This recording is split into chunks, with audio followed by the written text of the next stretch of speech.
बिस्मिल्लाहिर्रहमानिर्रहीम। अस्सलाम वालेकुम नाज़रीन, आप देख रहे हैं प्रोग्राम सिटी 10 और मैं हूं आपकी मेज़बान अना यूसुफ। उम्मीद है आप सब लोग ठीक ठाक होंगे। और ये मुस्कुराहट कोशिश करके जो लेकर आई जाती ना, मुस्कुराहट ये है। आई विश के मैं एहतजाजन चुप रह सकती। अब जी ये पॉसिबल ही नहीं है कि आप शो का आगाज़ करें और चुप रह के करें। ये मैं क्यों कह रही हूँ आप लोग बेहतर तरीके से समझ भी चुके होंगे, क्योंकि आपकी तरह हम सब भी बहुत मुतासिर हो रहे हैं। हर ज़ुबान ज़द-ए-आम हमारे ऑफिस में, आसपास, बाहर लोग एक ही चीज़ डिस्कस कर रहे हैं कि गुजारा कैसे होगा, कैसे गुजर बसर होगा, कैसे घर चलेगा, कैसे चीज़ें मैनेज होंगी, आगे ईद आ रही है, कुर्बानी कैसे कर सकेंगे। बहुत सारे लोगों के सवालात हैं, बहुत सारी लोगों की परेशानियाँ हैं और सबका एक बुनियाद क्या है, सबका एक स्टार्ट क्या है, महंगाई, जिसने सब लोगों की ज़िंदगी अजीरन बना दी है। अब ये जो पेट्रोलियम मसनूआत की कीमतों में इजाफा हुआ, इजाफा करते ही उम्मीदें भी ये दिलाई गई कि साथ ही साथ मुफ्ती इस्माइल साहब ने कहा कि जी कीमतें कम भी हो जाएंगी। मैं उम्मीद कर रहा हूँ कि वो दिन भी करीब है जब मैं आऊँगा और मैं आप लोगों को ये कहूँगा कीमतें कम हो गई है। और फिर 2000 रुपये भी मिलेंगे। अपना शनाख्ती कार्ड भेजें अगर आप ज़रूरतमंद होंगे, तस्दीक की जाएगी और फिर आपकी मुश्किल हल हो जाएगी।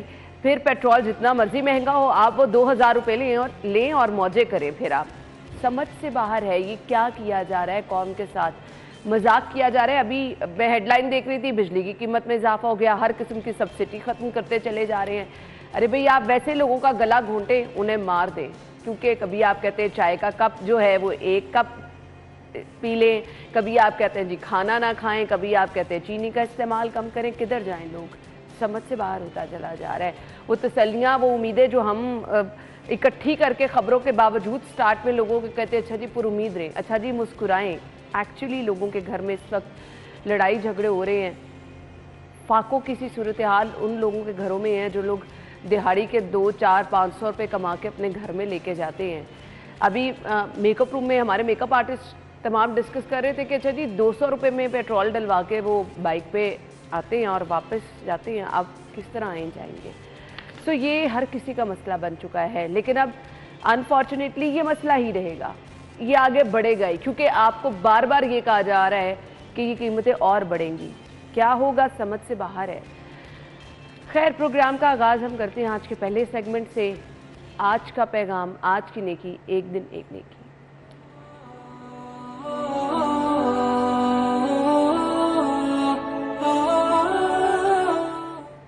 आज का पैगाम क्या है, आपके साथ शेयर करेंगे।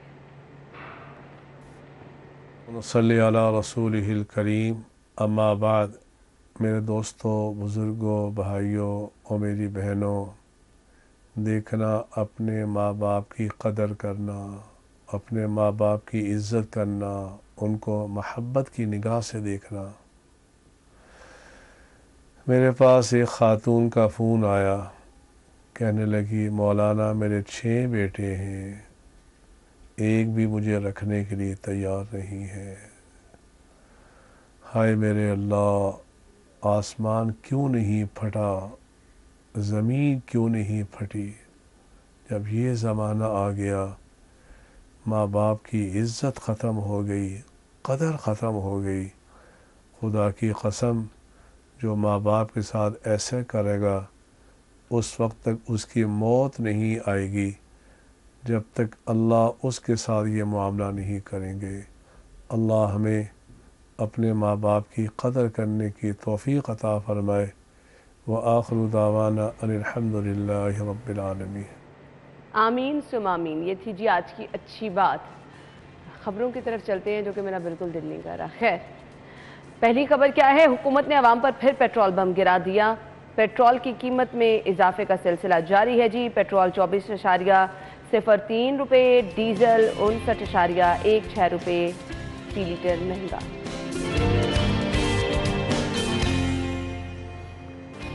फाइनली बजट भी पेश कर दिया गया है। पेंशन 5% बढ़ेगी, कम अज कम उजरत 25,000 रुपये।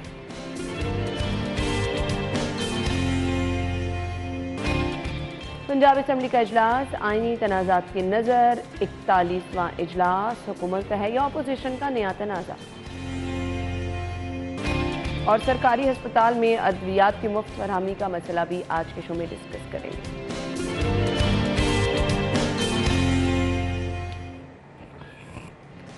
खबरें आप जान चुके हैं, खबरों की डिटेल्स कुछ डिस्कस करेंगे। हमारे साथ हमारे senior reporter, assignment editor Aamir Raza Khan साहब मौजूद हैं। अस्सलाम वालेकुम। वालेकुम अस्सलाम। क्या हाल चाल है? अल्लाह करम शुक्र है। आज क्यों मुस्कुरा रहे हैं, जाने दें। मैंने तो शो के आगाज़ में कहा ये आर्टिफिशियल मुस्कुराहट है, अब आप आ गए हैं, अब मैं एहतजाजन चुप भी रह सकती हूँ। मैं कह रही थी कि कुछ ऐसा हो कि मुझे आज बोलना ना पड़े, मैं एहतजाजन चुप रहूँ। नहीं, एहतजाजन चुप नहीं रहने की बात।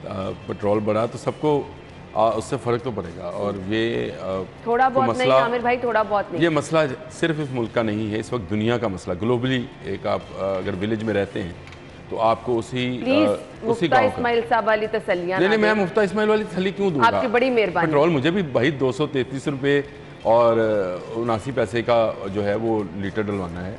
मैं उसकी क्यों उसको वजाहत करूँगा? मैं तो सिर्फ ये कह रहा हूँ कि आलमी मार्केट में जो इस वक्त तेल की सूरत हाल है, जिस पर जो बाइडन जो है वो सऊदी अरब जा रहे हैं मिलने के लिए, ताकि ओपेक को इस बात पे राज़ी किया जा सके कि वो पेट्रोल की पैदावार बढ़ाएं, जो कि वादा किया था ओपेक ने कि जून के आखिर में हम पेट्रोल की, ताकि रशिया वाला जो डिक्लाइन है उसकी वजह से जो इस वक्त सूरत हाल है उसमें निकला जाए। जनूबी कोरिया में पिछले 6 दिन से ट्रांसपोर्टर्स हड़ताल किए बैठे हैं। बहुत ज़बरदस्त इकॉनमी है, हमें वो कर्जा दे रहे हैं, इसके बावजूद वहाँ ट्रांसपोर्टर्स जो हैं पेट्रोल के मसले पर पिछले 40 साल में सबसे हाईएस्ट पे ब्रेंट चला गया। यानी बरतानिया में जो तेल इस्तेमाल होता है, जो कि उनके अपने समंदर में से निकलता है, वो इस वक्त हाईएस्ट पे है 40 साल की। तो आप अंदाज़ा करें कि दुनिया भर में ये इम्पैक्ट जो है पेट्रोल की कीमत बढ़ने का, वो महंगाई की सूरत में आ रहा है सामने। तसल्ली दे रहे हैं? मैं तसल्ली नहीं दे रहा हूँ, मैं ये कह रहा हूँ कि मुझे आज आप जो है ना कुछ मशकूक लग रहे हैं, आज आप मुझे वो वाले आमिर भाई नहीं लग रहे। नहीं, तो आपका क्या ख्याल है कि मतलब मैं इस पर ये कहूँ कि जी ये गवर्नमेंट ने बहुत जुल्म ढा दिया किया है? ये जुल्म जो है ये पूरी दुनिया पे हो रहा है, और पूरी दुनिया पे रशियन यूक्रेन वार का असर है, और ये जो पेट्रोल की कीमतें इस तरह से गई हैं, ये पहली मरतबा नहीं है। जब रशिया ने इन्वेड किया था, आपको याद है, अफगानिस्तान पे, उस वक्त भी पेट्रोल की सूरत हाल ये पैदा हुई थी। उसके बाद 2009-10 में भी ऐसी सूरत हाल पैदा हुई थी कि पेट्रोल की प्राइसेस ऊपर गई थी। अभी क्योंकि यहाँ पे पाकिस्तान में गवर्नमेंट चेंज हुई है, इसलिए हमें ज़्यादा फील होता है कि ये गवर्नमेंट जो है, अब जो मिसालें आप दे रहे हैं इस कदर इस स्टेज पे तो नहीं पहुंची थी प्राइस। इस प्राइस पे तो कभी भी नहीं पहुंची थी। $120 $124 पे सब्सिडी खत्म हो गई। $124 पे ना कभी भी डॉलर एक बैरल नहीं गया था, गया है। अब आप चले जाएं फरवरी मार्च में। एक और मंतक मुझे समझा दें, ये लेवी टैक्स की बातें मैं सुबह सुन रही थी, अगर वो आयद कर दिया जाता है तो क्या हो जाएगा? मतलब ये क्या हो रहा है? ये जो 133 का, ये 144 रुपए का हो जाएगा। मुझे नहीं समझ, ये मंतक जरा आम आदमी को भी समझा दें क्या है ये, मुझे तो समझ टैक्स है गवर्नमेंट का, लेवी टैक्स जो है वो लगाया जाता है जो पेट्रोल की नकलो हमल है उसके ऊपर, और उस पर जो उसकी सिक्योरिटी है और जो बाकी चीज़ें हैं उस पर लगाया जाता है। इस पर IMF वायदा है, उसके मुताबिक हमें लेवी टैक्स भी आयद करना है। अभी सब्सिडी तो तमाम खत्म हो गई, हम IMF के तमाम जीरो पे चला गया, गवर्नमेंट जीरो पे चली गई कि जीरो सब्सिडी इस वक्त आवाम को पेट्रोल की मद में दी जा रही है। और सबसे बड़ा जुल्म जो है, जो आप बात कर रही थी कि बोलना चाहिए, वो डीजल की प्राइस है। डीजल जो है वो आपको शहरों में रहने वालों को या गाड़ियां यूज करने, मोटरसाइकिल यूज करने वालों के लिए नहीं है। आपकी तमाम डीजल जो है, डीजल अफेक्ट करेगा आपके किसान को। 60 रुपये पर लीटर डीजल जो है, क्योंकि उसने अपने ट्रैक्टर, थ्रेशर, उसकी सारी चीज़ें डीजल पर चलती हैं, और वहाँ पर बिजली नहीं है, तो वो पानी भी वो जनरेटर के ज़रिए, डीजल मोटर्स के ज़रिए जो है वो पानी भी ज़मीन से निकाल के लगाते हैं। उनको बहुत बड़ा फ़र्क पड़ेगा, और उसका फ़र्क का ये नतीजा निकलेगा कि आपकी क्रॉप्स महंगी हो जाएगी, आपकी सारी फसलें महंगी होंगी, और वो सारी की सारी महंगाई जो है वो आम शहरी, और वो ख़ासकर वो शहरी, मैं फिर कहता हूँ, जो तनख्वाहदार तबका है, जिनकी तनख्वाहें नहीं बढ़ेंगी। सरकारी मुलाजमीन की तनख्वाहें बढ़ जाएंगी, प्राइवेट मुलाजमीन जो हैं उनकी तनख्वाहें नहीं बढ़ेंगी, क्योंकि उनके मालकान के पास भी एक लॉजिक होगा, जी महंगाई बहुत ज़्यादा हो गई है, हमारे लिए पेट्रोल का ख़र्चा बहुत ज़्यादा हो गया है, हमारे लिए डॉलर रेट ऊपर चला गया। आप फैक्ट्रीज़ में जाके अभी से सर्वे करवा के देख लें कि मालकान जो हैं वो किस कदर तनख्वाहें बढ़ाएंगे। नहीं बढ़ाएंगे, वो तबका जो है वो ज़रूर इफ़ेक्ट होगा। जो आप कहें छोटा कारोबार करने वाले लोग हैं वो ठीक रहेंगे।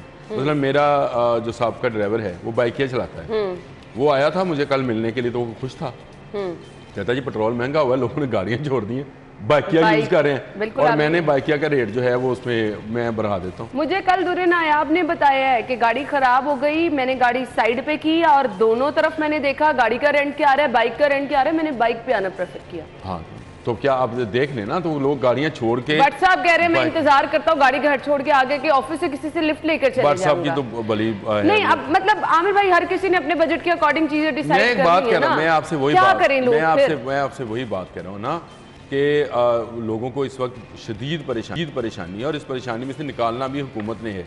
जिस तरह से मुफ्ता इस्माइल साहब कह रहे हैं कि 1 माह 3 माह जो हैं ये सख्त हैं, तो उसके बाद कुछ रिलीफ मिलेगा।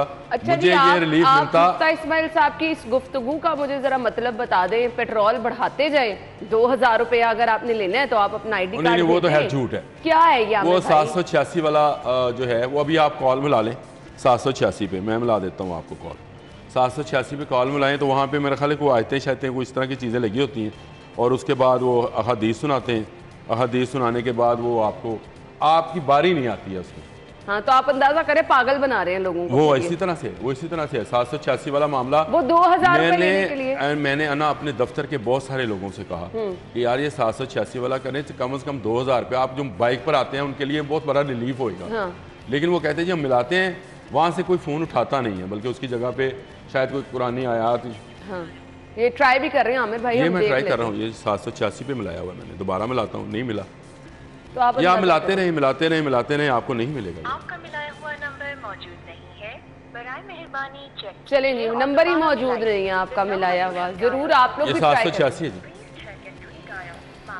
जी, ये ले जी, ये वो नंबर है जहाँ पर आपको कॉल करके 2000 रुपए मिलेंगे। 2000 मिलने थे, 2000 नहीं मिले। नंबर 786 मिलेगा तो 2000 रुपए मिलेंगे। ये 786 वाला भी जो है। एक मिनट, मुझे अब ये बात बता दें, ये तो 786 पे जो कॉल करेंगे उनको पता चल देगा आपका नंबर किसी के इस्तेमाल में नहीं, या आपका नंबर वेला ही नहीं है।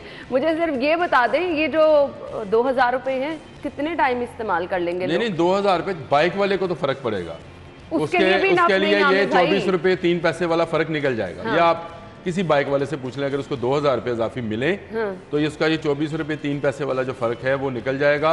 और ये वो लोग हैं जो 40,000 रुपये से कम आमदन वाले लोग हैं, तो उनकी आमदन जो है वो 42,000 रुपये हो जाएगी। उनका जो बाइक का पेट्रोल का खर्च है वो ठीक हो जाएगा। लेकिन जाएँ कहाँ वो जो मेरी और आपकी तरह गाड़ी चलाते हैं, मिडिल क्लास से तल्लक रखते हैं। नहीं, अब आपने पहले पेट्रोल की कीमत बढ़ी, आपने कहा मैंने AC बंद कर दिया, अब क्या करेंगे आप? इंजन बंद कर दूँ? नहीं, अब क्या ऑप्शन है मुझे बता दें कोई। अब ऑप्शन ये है कि मैं भी किसी बाइकिया वाले से रब्ता करूं, गाड़ी घर पे खड़ी करूं और बाइकिया पे आराम से बैठ के ऊपर अपनी जान को ख़तरे में डाल के गर्मी में, हफ्स में, बारिश में, तूफ़ान में, आंधी में मोटरसाइकिल पे सफ़र करूं।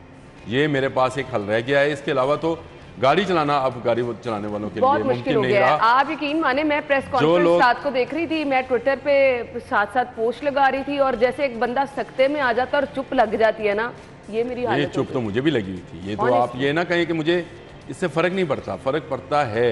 लेकिन मैं ये सोचता हूँ कि वो जो मुझसे नीचे वाले हैं, जिनको देखने का मुझे हुक्म है, उनके ऊपर क्या गुजरेगी। जब मैंने अपना इस बात का जो बताया बेगम को, तो वो उसका सबसे पहला सवाल था, गरीब आदमी कहाँ जाएगा?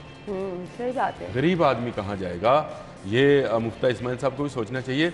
और गवर्नमेंट जो पाकिस्तान में हमेशा सब्सिडीज पे चलती है, वो तो कह रहे थे रात को कि अमीरों से पैसे लेकर हम गरीबों तक नहीं, वो इतने रॉबिन हुड नहीं है। वो जो कहानी है कि उसमें गरीब अमीरों से लूट के वो गरीबों में बांटे करते थे, ये वैसे ही खुद अमीर लोग हैं।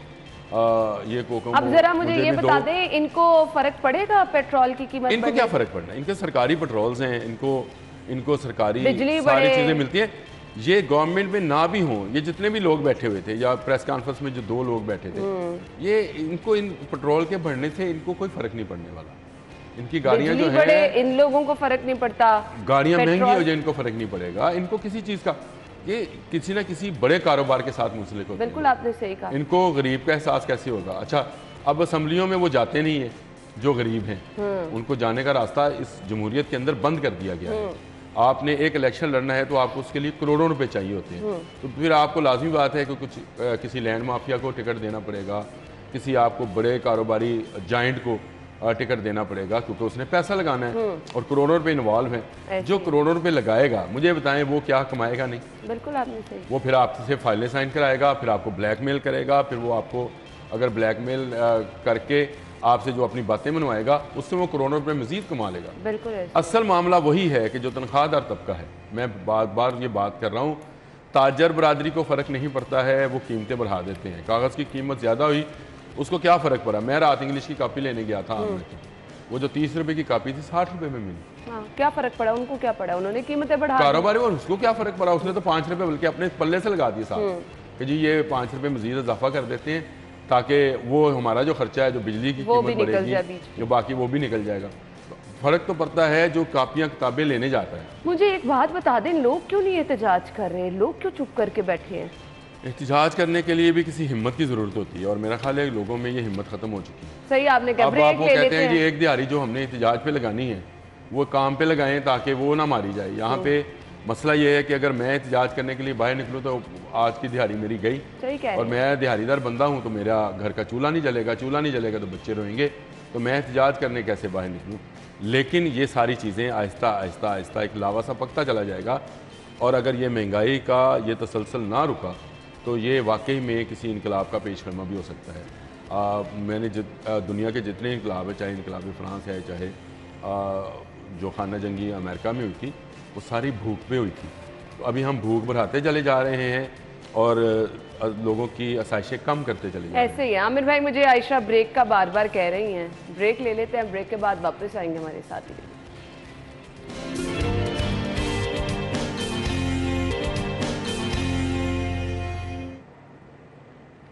Welcome back.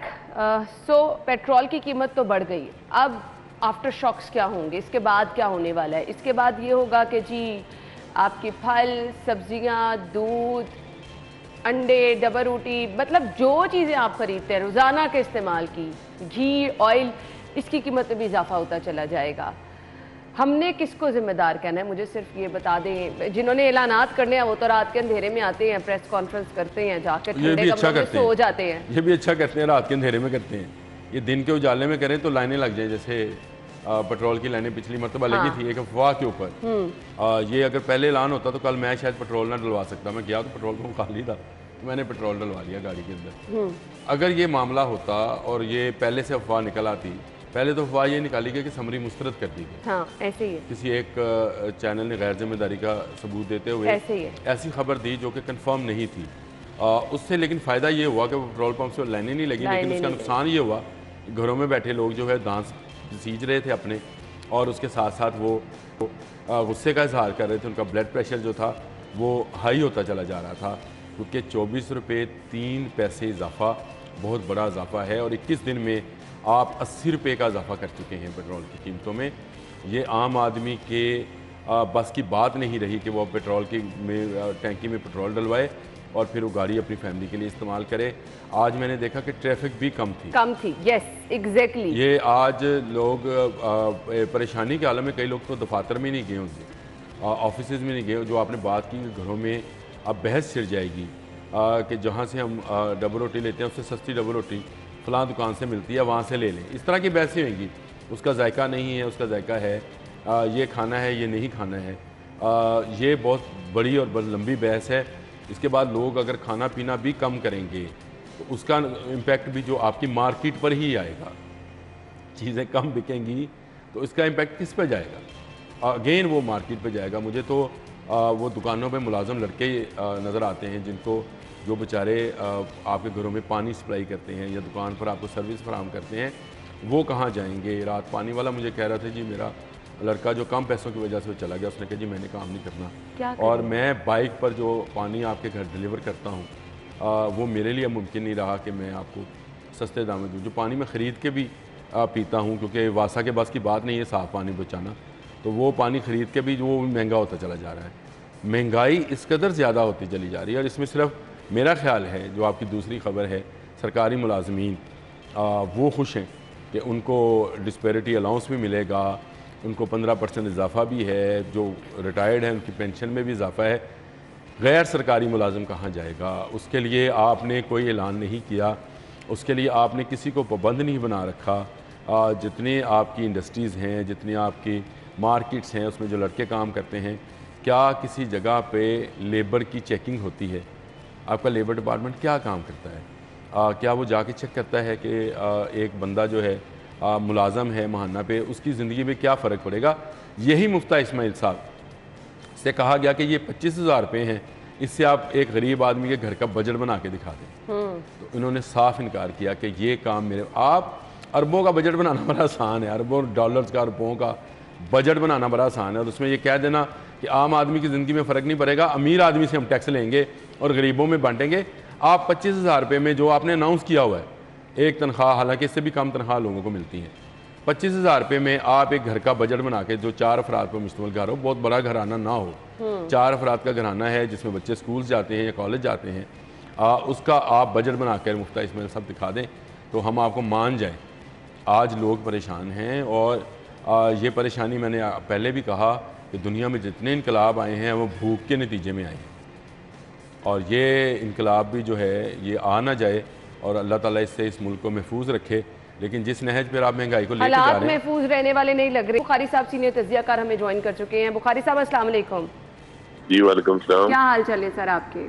जी मैं ठीक हूँ, हाल चाल बहुत बुरे हैं सर। पूरी दुनिया में यही चीज़ें डिस्कस हो रही हैं, और महंगाई सबका मसला बन चुका है। ये जो हालिया इजाफा हुआ, मतलब मुझे सिर्फ ये बता दें आम आदमी के साथ क्या किया जा रहा है। हर किस्म की सब्सिडी ख़त्म कर दी गई पेट्रोल पे, फिर लेवी टैक्स लगाने की बातें की जा रही हैं, फिर साथ ही साथ 2,000 रुपये मुफ्ता इस्माइल साहब कह रहे हैं आप लोगों को दिए जाएंगे, ज़रूरतमंदों को वो 2,000 रुपये क्या काफ़ी हैं।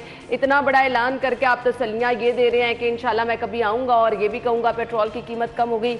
ये सब चीज़ें क्या काफ़ी हैं आम आवाम के लिए? पहली बात तो ये कि आपने मुझे सुबह सुबह बहुत दुखी कर दिया ये कह के कि जो पेट्रोल का ये इजाफा हुआ है। इजाफा नहीं हुआ, जो इजाफे हुए हैं ऊपर नीचे ले दे के जो हुकूमत ने ऐसी तैसी कर दी है पूरे के पूरे, यानी इकोनॉमी की हर एक शख्स के इंडिविजुअली उसका हाल मैं आपको क्या बयान करूं इस वक्त। मुझे तो इस बात पे हैरत है कि जो इतने बड़े तजर्बाकार बनते थे कि हम 3 दफ़ा हुकूमतें कर चुके हैं, हमारे पास एक्सपर्ट्स की कोई कमी नहीं है, हम ये कर देंगे, हम ये कर देंगे। अगर इन्होंने ये करना था आके तो मुझे बताएं कि मुझे और आपको इसका क्या फ़ायदा हुआ है। ये जो तवक्को रख रहे थे कि हम ये 1.5 साल हुकूमत करेंगे और फिर इंशाल्लाह ऐसा कोई नाम कमाएंगे कि हमें अगला इलेक्शन मिल जाएगा, ये तो अपनी तबाही कर रहे हैं। इनकी तबाही की तो मुझे फिक्र नहीं है, लेकिन एक आम आदमी की जो तबाही हुई है उसका कौन जिम्मेदार है? आप मुझे अंदाजा करके बताइए। 30 रुपए 2 दफा और 1 दफा 23 रुपए, अगर आप 2 हफ्तों में यानी 83 रुपीज पेट्रोल बढ़ा देंगे तो जाएगी कहाँ दुनिया? सही बात। ये बनेगा क्या हमारा? मुझे तो इस बात पे बहुत हैरत है, और मैं तो इसकी जितनी मजम्मत हो सकती है वो मैं करना चाहता हूँ और करूँगा, अपने प्रोग्राम में भी करूँगा। ये बहुत जुल्म है लोगों के साथ। ऐसे ही है। अब ये जो जवाब बताए जा रहे हैं बुखारी साहब के, पूरी दुनिया में इजाफा है।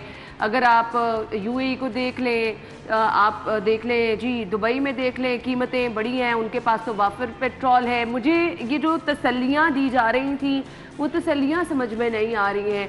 आम आदमी को, गरीब को इन तसल्लियों से कोई लेना देना नहीं है। आम आदमी जो कहते हैं जी 150-200 रुपये का पेट्रोल डलवा के सुबह के टाइम घर से निकल के हम जाते थे, हम क्या करेंगे? ये आपका बजट आया, सरकारी मुलाजमीन की तनख्वाहों में आपने इजाफा कर दिया, दूसरे मुलाजमीन क्या करें? जो दिहाड़ीदार हैं वो कहाँ पर जाएं? किस तरह गुजर बसर करें? आपकी हर चीज़ महंगी होने वाली है। घी ऑयल की कीमत में इजाफा हो जाएगा, आगे ईद कुर्बान की आमद है। किसी में इतनी सकत नहीं रह जाएगी कि वो सुन्नत इब्राहिमी की अदायगी भी कर सके। लोग बेचारे दुहाइयाँ दे रहे हैं क्या कि कीमतें बढ़ जाएंगी। कीमतें तो इतनी बढ़ गई हुई हैं कि वो एक आम आदमी नहीं बल्कि जो मिडिल क्लास हैं जो, उनकी बर्दाश्त से बाहर हैं। मैं कह रहा हूँ, आप जो पिछली हुकूमत में तो हम कहा करते थे कि ये चीखें निकल रही हैं अवाम की, तो सिसकियों और सॉक्स पर पहुंच गई है बात। और ये मैं आपको बताऊं कि ये जो क्रेडिट लेना चाहते थे वो क्रेडिट तो इन्हें खैर क्या मिलेगा। अब अवाम के पास एक तासुर आम है कि इमरान खान साहब की हुकूमत ने IMF की कंडीशनैलिटीज को रिजिस्ट किया था, पेट्रोल की कीमत कम की थी, इन्होंने आके तबाही कर दिया। ये तो जिम्मेदारी डाल रहे हैं इमरान खान साहब पे। ये हुकूमतों का वतीरा रहा है कि अपने आप को बरी जिम्मा कर दिया जाता है, पिछली हुकूमत पे सब कुछ डाल दिया जाता है। यहाँ पे भी ये कुछ किया जा रहा है। वसूख से कह रहा हूँ कि एक आम आदमी जो है वो इस किस्म के ना आर्गूमेंट में पड़ेगा ना कुछ, वो समझेगा कि इमरान खान ने जाते जाते 10 रुपए पेट्रोल और 6 रुपए बिजली सस्ती की थी, 4 रुपए, इन्होंने आते ही तबाही फेर दिया और IMF के आगे इमरान खान नहीं ये लेट गए हैं। ये तो बड़ा अजीबोगरीब तासर उभर रहा है। आप जरा जाके पब्लिक में निकल के जरा बात तो करके देखें किसी आम आदमी से। बिल्कुल ऐसे आप जरा बाजारों का रुख तो करें, वहां देखें तो सही लोग क्या कह रहे हैं। बिल्कुल ऐसे ही है। बुखारी साहब, आवाम को कोई मैसेज दे दें, आवाम को कोई तसल्ली अगर आप दे सकते हैं, क्योंकि लोग तो इस वक्त एक्चुअली रो रहे हैं। मैंने पेट्रोल पंप पे बाकी लोगों को देखा है कि लोग, उनके पास कोई जवाब नहीं है, बात नहीं है करने के लिए। देखिए, अनफॉर्चुनेट बात यह है कि मैं उनको इस वक्त तो कोई तसल्ली नहीं दे सकता, इसलिए कि ये हुकूमत जो है ये बिल्कुल ठीक इल्ज़ाम लग रहा है इनके ऊपर कि ये तो आए थे अपने अपने केसेस ख़त्म कराने के लिए और अगला इलेक्शन जीतने के लिए और इमरान खान को निकालने के लिए। अवाम की बहबूद से, अवाम के हालात से, अवाम की इकॉनमी से ना इनको दूर दूर का कोई लेना देना नहीं है। ये मुफ्ता इस्माइल साहब जो गला फाड़ फाड़ के चीखा करते थे, मैं ये कर दूंगा, हम ये कर देंगे, हम ये कर देंगे, आज कल मैंने देखा उसको जिस तरीके से शर्मिंदगी से उसकी आंखें नीचे के ऊपर वो देख नहीं रहे थे। तो मैं सिर्फ इस वक्त तो आपके साथ इनको कर्ज करने में शामिल हो सकता हूँ। मेरे पास इनकी भलाई के लिए ना कोई लफ्ज़ है और ना मुझे कोई तवक्को है इनसे कि ये इन हालात के ऊपर काबू पा लेंगे। ये अपनी मुकम्मल तबाही करवा करके फिर हमारी जान छोड़ेंगे। बुखारी साहब, इसके अलावा ऑप्शन भी कोई नहीं रह गई। थैंक यू सो मच, आपके वक्त का बहुत बहुत शुक्रिया। और वाकई हमने आपको सुबह सुबह डिस्टर्ब करें। हम असल में एक्सपर्ट्स की राय लेके वजूहात जानना चाहते हैं कि हमें भी समझा दें, आवाम को भी समझा दें। ये जो 10 दिन बाद, एक हफ्ते बाद हमें एक पेट्रोल बम गिरा दिया जाता है, ये क्या हो रहा है और मजीद भी होना है। ये आमिर भाई, अभी बिजली का बम जो सब्सिडी खत्म की जा रही है, जो उसका आपने जिक्र किया था अपने इंट्रो में भी, 5 रुपए जो सब्सिडी पिछली गवर्नमेंट ने दी थी वो भी ख़त्म कर दी गई है। और उसके बाद आपके बिजली के जो बिल आएंगे इस दफ़ा, उससे आपको महसूस होगा कि लोगों के लिए सिर्फ मरने की ऑप्शन बाकी रह गई है या मारने की ऑप्शन बाकी रह गई है, ज़िंदा रहने की कोई ऑप्शन बाकी नहीं रहेगी। ऐसे ही है। मुझे तो समझ नहीं आ रही कि क्या आगे हालात हो जाएंगे। लोग बेचारे खाना 2 वक्त का जो है ना वो मुश्किल हो चुका है। मैं तो आपसे कहता हूँ असेंबलियों में लोग वो मौजूद हैं जो कि खुद करोड़ोंपति हैं और अरबोंपति हैं। इनको नहीं फर्क पड़ता, नहीं पड़ता। देखिए, जब तक यहाँ पर वो लोग नहीं होंगे जो अवाम में से होंगे, जो अवाम का दर्द रखते होंगे, जो अवाम की सोच के मुताबिक काम करेंगे, जो अफसर शाही को जो है उसको दबाएंगे, लोगों को नहीं दबाएंगे। मुझे बताएं, क्या अफसरान का उनकी ज़िंदगी पे, उनके लाइफस्टाइल पे कोई फ़र्क पड़ा? क्या आपके GORs में जो गाड़ियां नहीं खरीदी जा रही हैं, उनका शाहाना लाइफस्टाइल मजीद जो GOR में घर हैं, आप ज़रा जाकर वो देखें, वो जिस माहौल में रहते हैं, क्या उनको अवाम के दर्द का एहसास, वो 3 मरले के घर में रहने वाले का एहसास आदमी उधर जा सकता है? मुझे सिर्फ ये बता दे, मैं कैसे जाके देखूं? जितनी सिक्योरिटी बाहर लगी है, कौन जाने नहीं देगा? आपको जाने नहीं देंगे। उन घरों में जाने के लिए आपको बाकायदा परमिशन या कोई वाकफी चाहिए होगी। ये अफसरशाही चेकिंग ऐसे होती है, बंद होकर बैठी है और वो गवर्नमेंट को भी चला रही है और वो अवाम को भी दबा रही है। ये डुअल काम वो कर रही है। एक तरफ से अवाम को दबाया जा रहा है, दूसरी तरफ उसको, और जो हमारे नुमाइंदे हैं जिनको हम वोट देकर भेजते हैं वो खामोश हैं। ये बहुत सितम ज़रीफ़ी है। खामोश इसलिए हैं कि उनको फ़र्क नहीं पड़ेगा। नाम लेते चले जाए, किसी पार्टी में से भी हों, कोई इनमें से एक बंदा भी जो है वो करोड़ों अरबोंपति से कम नहीं है। तो वो कैसे अवाम को रिलीफ देने की बात करेंगे? वो कैसे अवाम को उनके दर्द को जानेंगे? कोई 3 मरले के घर में रहता है। ये रिलीफ के नाम पे जो बार बार अवाम को तकलीफ दी जा रही है, सबसे बड़ा अफसोसनाक बात तो ये है कि जो लोग किराए के घरों में रहते हैं, सही कह रहे हैं आप, मालिक मकान अब किराया बढ़ाता चला जा रहा है, तनख्वाहें बढ़ नहीं रही हैं और वो लोग जो हैं वो दोहरी चक्की में पिस रहे हैं। सही क्या? वो जैसे गन्ने की रो में से निकाल के दोबारा उसको निकाल के फिर उसको मशीन के अंदर दिया जाता है, कुछ उसमें बाकी भी चीज़ें हैं वो भी निकल आएँ। मेरा ख्याल है गवर्नमेंट यही काम कर रही है। वो जो पिछली गवर्नमेंट ने हमें एक मरतबा उस बेलने में से निकाला था, उसको दोबारा से लपेट के दोबारा दे रहे हैं कि जो बाकी बचा है वो भी निकल जाए इनका। तो वो निकल रहा है आहिस्ता आहिस्ता। बस अल्लाह ताला से ही रहम की दुआ करें। अल्लाह ताला के अलावा कोई मेहरबान नहीं है, वही है हमारी मुश्किलात हल कर सकता है। ब्रेक ले लेते हैं, ब्रेक के बाद वापस आएंगे।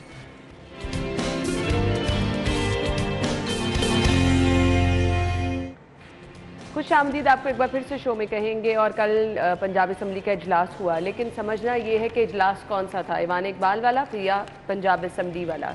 किसको इजलास कहना है, जिसमें बजट पेश हुआ या जो पंजाब असम्बली में इजलास हुआ? आमिर भाई पहले ये समझा दें। जिसमें बजट पेश हुआ, ठीक, वो इजलास लीगल था, आईनी था और उसमें वो गवर्नर साहब की मंजूरी से हुआ। लाजमी बात है, गवर्नर साहब जो हैं वो हेड कर रहे हैं इस वक्त सूबे को, और वो जहाँ इजलास बुलाएंगे वो इजलास होगा। असल में ये गलती अपोजिशन से हुई कि उन्होंने इतना शोर शराबा किया, कभी एक मसले को लेकर, कभी दूसरे मसले, कभी कहा ताज को नहीं जाना चाहिए था तारक को, फिर कहा जी IG आ जाए और चीफ से, कभी इस तरह से भी हुआ है कि आप अपनी जो ब्यूरोक्रेसी के हेड्स हैं उनको बुलाकर आप जलील करना चाह रहे हो, आप कहें जी मैंने जलील करना चाहता हूँ तो आप आ जाएं। फिर आप उसके बाद जब गवर्नर ने इजलास ख़त्म, इस सारे शोर शराबे के बाद गवर्नर ने 40वां इजलास ख़त्म किया, 41वां इजलास ऐवान के बारे में बुला लिया। मेरा ख्याल है कि अगर अपोजिशन वहाँ चली जाती तो इससे क्या फ़र्क पड़ता, क्या इससे पहले इजलास नहीं हुए दूसरी जगहों पर, असम्बली से बाहर इजलास होते रहे। अच्छा, ये इजलास भी हो जाता और अगर स्पीकर वहाँ चले जाते तो स्पीकर चेयर करते, फिर डिप्टी स्पीकर चेयर कर नहीं सकता था। बिल्कुल ऐसे ही। ये गलती जो है वो परवेज़ इलाही साहब से मेरा ख्याल है बारहा, उनके जो सियासी मशीर हैं वो शायद कम पढ़े लिखे हैं या कुछ ज़्यादा उनको इस तरह की सियासी समझ बूझ नहीं है। देखिए, जब आप देखते हैं कि हवा एक तरफ है और आप उसकी मुखालफ सिमत जाना चाहते हैं तो आप आहिस्ते से जाते हैं, आप आहिस्ता आहिस्ता आहिस्ता यू टर्न लेते हैं, एकदम से अपना रुख नहीं चेंज करते हैं। एकदम से चेंज करेंगे तो उलट जाएगी गाड़ी या जो भी आप सवारी है। यही हुआ उनके साथ, उन्होंने अपना इजलास जी हम वहाँ कर, तो वो गैर आईनी हो गया क्योंकि उसके पीछे गवर्नर की स्टैम्प नहीं थी, गवर्नर का नोटिफिकेशन नहीं था, तो गैर आईनी इजलास हुआ। उसमें भी उन्होंने जाकर 2-1 करारदादें जो हैं वो मंजूर की, जिसमें एक करारदाद ये भी थी कि खुद मुख्तारी जो है वो जो ख़त्म की है गवर्नमेंट ने, उसको हम ख़त्म करने का ऐलान करते हैं। तो वो ऐलान की कोई हैसियत नहीं है, वो किसी जगह पर उसको माना नहीं जाएगा। माना वही जाएगा कि पंजाब असम्बली की खुद मुख्तारी जो है वो उसको ख़त्म कर दिया गया है और उसको वजारत कानून के अंडर कर दिया गया है। और माना ये जाएगा कि जो बजट 2022-2023 अवैस खान लगारी ने पेश किया है, वही बजट जो है वो सूबे पर 1 जुलाई से लागू हो जाएगा। तो मेरा ख्याल है उस इजलास की कोई आइनी हैसियत नहीं थी, गैर आइनी इजलास था। और वो मैं कहता हूँ परवेज़ इलाही साहब की सियासी गलती है। अब आपने ये और वो रिपीट कर रहे हैं बार बार ये गलतियाँ, वो बहुत सारी गलतियाँ रिपीट कर रहे हैं। वो सियासी तौर पर अगर उस वक्त मान जाते जब उनको वजारत आला दी जा रही थी तो मेरा ख्याल उनका सियासी कैरियर बचता नजर आता था। अब तो उनकी पार्टी भी बचती नजर नहीं आती। सियासी बसीरत के हामिल लोग अगर ये सब करें और गलतियां रिपीट करें, हमें भाई समझ नहीं लगता कि क्या हो रहा है। फिर ये बस वो इसको इसी तरह से समझना चाहिए कि कहीं ना कहीं इंसान गलती करता है। ये टुअरिज़ ह्यूमन वाला जो मामला है ये इंसान के साथ है, तो ये एक सियासी गलती है जो उन्होंने की, उससे उनकी अपनी पार्टी भी टूटती नज़र आती है। जो काफ लीग है उसमें भी दरारें जो हैं वो बहुत वाज़िया होती चली जा रही हैं। चौधरी शुजात चौधरी शुजात और परवेज़ इलाही एक ही सिक्के के 2 रुख समझे जाते थे, वो 2 रुख अलग अलग हो गए हैं। तो इससे उनकी पार्टी को भी बहुत फ़र्क पड़ेगा। वैसे मैं ये समझता हूँ कि काफ लीग अब जो है वो चौधरी शुजात के पास चली गई है, वो चौधरी परवेज़ इलाही साहब के पास रही नहीं है। और उसकी बुनियादी वजह यह है कि सदर वो हैं चौधरी शुजात और उनके जो सेक्रेटरी जनरल हैं अब वो चीमा साहब हैं। तो पार्टी जो है काफ लीग वो उनके पास चली गई। तो अब ये आने वाले इलेक्शंस में ये मामला भी खुलकर सामने आएगा। तो इससे परवेज़ इलाही साहब की वो सियासी गलतियाँ जो पिछले 4-5-6 माह में वो करते चले आ रहे हैं और मुसलसल करते चले जा रहे हैं, वो उसका खुमियाजा जो है वो उनकी पार्टी को जो है वो भुगतना पड़ेगा। ये अफसोसनाक बात है कि ये घराना ऐसा है जिसको हम समझते हैं कि ये सियासी बसीरत के कामिल लोग हैं और हमेशा इन्होंने सियासी बसीरत वाली बात की, लेकिन अब ये वाज़िया हुआ कि वो सियासी बसीरत जो है वो चौधरी शुजात के घराने में मौजूद थी। परवेज़ इलाही साहब जो हैं वो कुछ गलत फ़ैसले भी कर सकते हैं, जिनमें से एक गलत फ़ैसला उन्होंने ये किया कि इजलास में बजट पेश ना होने दिया, उसमें हीले बहाने किए और उसके बाद गवर्नर ने जब नोटिफिकेशन कर दिया तब उन्होंने जो है वो अवैस लगारी साहब से कहा कि आप बजट पेश करें। अगर वो पहले कह देते तो मेरा ख्याल है इतना हंगामा ना होता, दूसरा इजलास ना होता। अब वो इजलास लीगलाइज हो गया, इनका असम्बली में होने वाला इजलास जिसमें सिर्फ अपोजिशन के उसकी कोई हैसियत नहीं, उसकी कोई हैसियत नहीं रही। अच्छा जी, मैं यहाँ पे पढ़ी हूँ, मुझे समझा दे ये चीज़। मुश्किल हालात के बावजूद टैक्स फ्री अवाम दोस्त बजट पेश किया गया है। कौन सी अवाम का दोस्त बजट है ये मुझे ज़रा समझा दें। नहीं, टैक्स फ्री अवाम दोस्त मेरा ख्याल है उन्होंने सरकारी मुलाजमीन को अवाम कहा है, वो हम लोग उसमें शामिल नहीं है। और जो आपने टैक्स फ्री बजट ये बहुत सालों से क्या आप मुझे बताएं, मुझे बताएं टैक्स फ्री नहीं, टैक्स फ्री बजट का नया टैक्स नहीं लगाया है, तो कई सालों से नहीं लगा नया टैक्स। अच्छा, आपने अवाम पर पहले ही टैक्स इतने लगाए। आप एक माचिस की डब्बिया बाजार से लेने चले जाएं, उस पर आपको GST कितना देना पड़ता है पता आपको? जनरल सेल्स टैक्स आपको उस पर 17% देना पड़ता है। अच्छा, किसी चीज़ पर 15% है, 17% है। एक माचिस की डब्बी से भी तो आप टैक्स ले रहे हैं। टैक्स फ्री बजट से मतलब ये है कि नया टैक्स नहीं, तो आपने अवाम पर, जिसको मैंने पहले कहा कि फंस गई जान शिकंजे अंदर जूं वेलने च गन्ना, रो आखे उन रो मोहम्मद हुनरा में तो मन्ना। अवाम तो अब उस हाल में है कि वो उस बेलने में दोबारा से उसको लपेट के दोबारा डाला जा रहा है और उसमें से उसका जो बाकी बचा कुचा खून है उसको निचोड़ा जा रहा है। तो उस पर आपने टैक्स क्या लगाना था? हाँ, आपने रिलीफ दिया और वो रिलीफ आपने सिर्फ सरकारी मुलाजमीन को दिया, जिसकी हमें खुशी है। मैं ये नहीं कहता हूँ कि सरकारी मुलाजमीन हमारा हिस्सा नहीं है, उनकी बढ़नी चाहिए थी, लेकिन प्राइवेट मुलाजमीन के लिए मेरा गिला वही है कि उनके लिए आपने कोई रिलीफ नहीं दिया। मां सवाए के अनाउंसमेंट के कि जी 25,000 रुपये कम से कम तनख्वाह होगी। इसके लिए मैं सरदार अवैस लखारी साहब से भी कहता हूँ, मियाँ हमजा शबाज शरीफ साहब से भी कहता हूँ, मुफ्ता इस्माइल से भी कहता हूँ, इस 25,000 रुपये में एक 4 फर्द के घराने का बजट बनाकर दिखा दें तो हम आपको मान जाए। ये इनके बस की बात नहीं है। तो इन लोगों को क्योंकि पता ही नहीं कि चीज़ें किस भाव में बाहर बिक रही हैं और आम आदमी किस तरह से ज़िंदगी गुजार रहा है। वो जो इमरान खान साहब ने कहा था मुझे टमाटर आलू के भाव देखने के लिए नहीं आया, तो ये आप समझे कि सारे हुक्मरानों के लिए है ये सब। ये देख, मुझे बताएं, अभी ऐसे ही बात कर रहा हूँ, क्या हमजा शहबाज को पता होगा कि इस वक्त सब्जी दाल का भाव क्या है?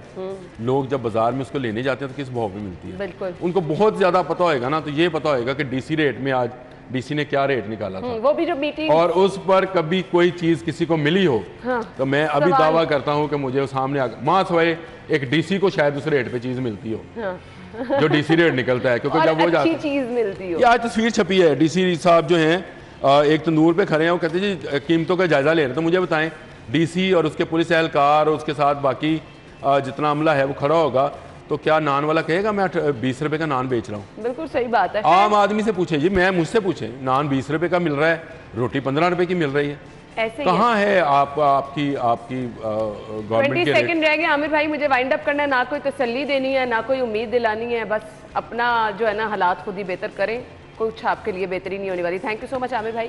ब्रेक, हेडलाइंस और फिर आते हैं शो में।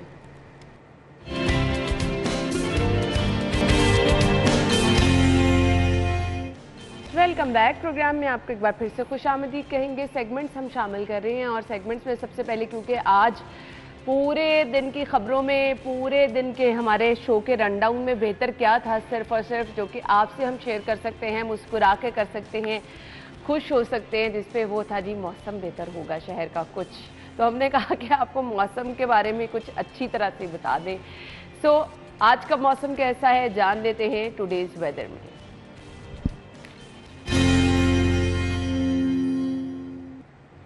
बाहर चलते हैं, मायदा है इस वक्त जेलानी पार्क में, जहां पर हमें हवाओं के झोंके नज़र आ रहे थे, खुशगवार मौसम नज़र आ रहा था। सो चलते हैं मायदा की तरफ। जी मायदा, बताइए मौसम इस वक्त शहर का कैसा है? हवाएं चल रही हैं और वो जो गर्मी की शदीद लहर थी कंपैरेटिवली वो कम है। आज सुबह से मौसम शहर का खुशगवार है। सो आज बारिश की भी प्रेडिक्शन है। इस वक्त टेम्परेचर बताइएगा और आज पूरा दिन क्या टेम्परेचर रहेगा, बारिश के हवाले से क्या प्रेडिक्शन है? हाँ जी बिल्कुल है ना। मौसम की बात करें तो आज शहर का मौसम जो है वो इंतहाई खूबसूरत है। मेरे अकब में भी आपको नज़र आ रहा होगा, इस टाइम जो है वो तेज़ हवाएं शहर में चल रही हैं, जिसके बायस जो गुज़श्ता रोज़ से उनमें गर्मी की शिद्दत काफ़ी ज़्यादा देखी जा रही थी, लेकिन आज मौसम खुशगवार होने के बायस जो है उस गर्मी की शिद्दत में भी जो है खासी कमी दिखाई दे रही है। और बात करें अगर बारिशों की, तो आज से जो है महकमा मौसमियात की जानिब से बारिशों की प्रेडिक्शन ज़ाहिर की गई थी। 1 बजे के औकात में जो है वो 80 से 90% बारिश के अमकानात बताए जा रहे हैं। मौसम ओवरऑल अभी तो बहुत ही खूबसूरत है।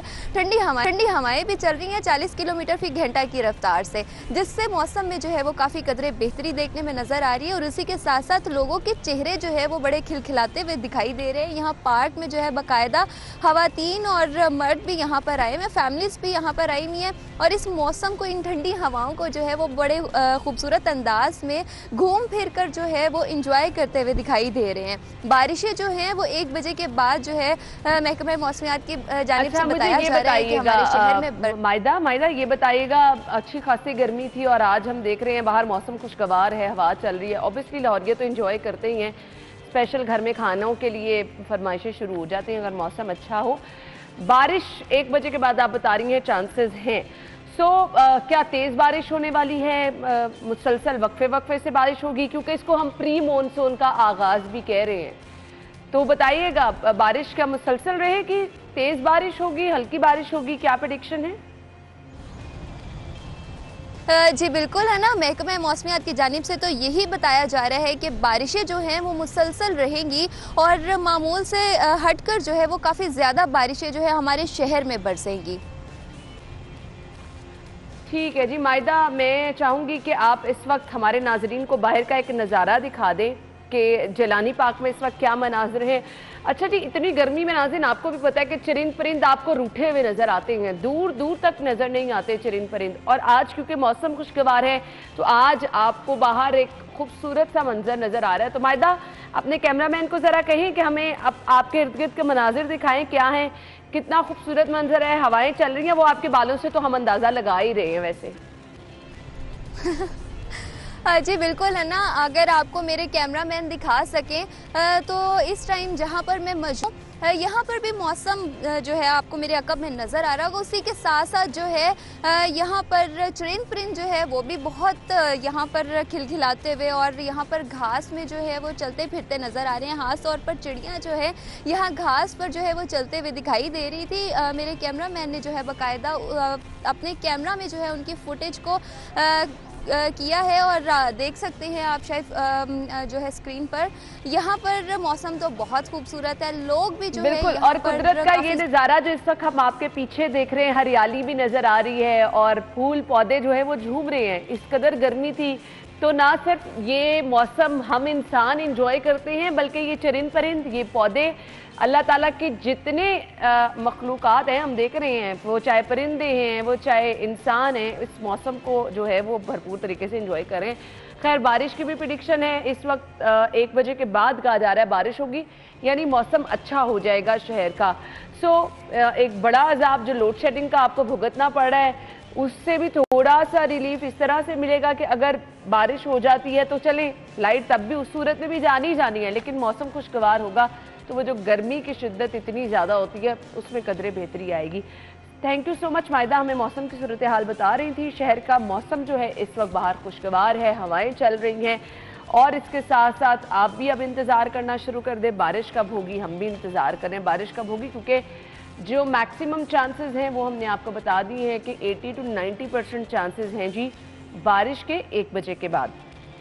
मौसम की ये सूरत हाल थी। अभी एक चीज़ जो हम प्रोग्राम में आपके साथ शेयर करने वाले हैं वो है जी बेकिंग सोडा जो है उसके कुछ फ़वाइद आपके साथ शेयर करेंगे। घर में ये चीज़ मौजूद होती है, हमारे किचन में पड़ी होती है और अक्सर ऐसी प्रॉब्लम्स हो जाती हैं घर में कि हमें नहीं पता होता कि हमारे पास बेकिंग सोडा है और उससे क्या कमाल हो सकता है। तो मैं आपको बता देती हूँ सबसे पहले आप अपने मुरझाए हुए बालों का इलाज बेकिंग सोडा से कर सकते हैं। इसके साथ साथ अगर प्रॉब्लम है जी आपके दांतों में, दांतों की पिलाहट वगैरह को जो है वो साफ अगर आपने करना है बेकिंग सोडे के इस्तेमाल से, ये भी मुमकिन है। सेकेंडली, गर्मी की शिद्दत बहुत ज़्यादा है। गर्मी की शिद्दत में बहुत से लोगों को मसाइल ये होते हैं कि जिस्म से एक स्पेसिफिक सी स्मेल आती है, उसके लिए बेकिंग सोडा जो है बहुत ज़्यादा मौसर साबित हो सकता है। फिर कपड़ों को अगर दाग लग गए, किसी भी जगह पे खाने पीने के दाग हैं तो बेकिंग सोडा से उसको भी आप साफ़ कर सकते हैं। बावर्ची खाना और बाथरूम में अगर कोई स्टेन्स लग जाते हैं, बेकिंग सोडा उसके लिए भी बहुत ज़्यादा मौसर है। बच्चों के खिलौने साफ़ करने हैं, घर में कोई चीज़ ऐसी पुरानी पड़ी है कि उसके ऊपर स्टेन से लग गए हैं, आप उसको भी साफ़ कर सकते हैं। सेकेंडली, हमारा एक बहुत बड़ा मसला रहता है किचन में, अगर हम काम कर रहे हैं, काम करते करते आपके कपड़ों पे कहीं चिकनाई का दाग लग गया, ऑयल घी गिर गया कपड़ों पर, तो इसके लिए भी जो है आप बेकिंग सोडा का अगर इस्तेमाल करें तो ये चिकनाई जो है आपके कपड़ों से हट जाती है और एक जादुई सा इफेक्ट आ जाता है, आपका कपड़ा बिल्कुल साफ़ हो जाता है, चिकनाई का वो दाग दूर हो जाता है।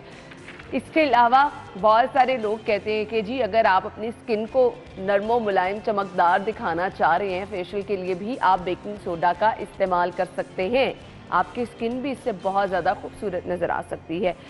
फिर घर में छोटी छोटी चीज़ों के इस्तेमाल में, सफाई सुथराई के इस्तेमाल में, कारपेट्स वगैरह अगर आपके घर हैं, कुछ स्टेन लग गया है, कोई चीज़ गिर गई है, कुछ मीठा गिर गया है जिसका निशान नहीं जा रहा, अक्सर हम देखते हैं चॉकलेट्स के, चाय के निशान नहीं जाते, तो यहाँ पर भी आप बेकिंग सोडा का इस्तेमाल कर सकते हैं।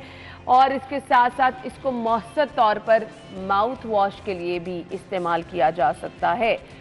जहाँ कहीं पे भी आपको लग रहा है कि किसी भी चीज़ की कोई स्पेसिफिक सी स्मेल है, उस स्मेल को दूर करने के लिए भी आप बेकिंग सोडा का इस्तेमाल कर सकते हैं। कोई बंद जगह है, बंद जगह पर भी इसका इस्तेमाल हो सकता है।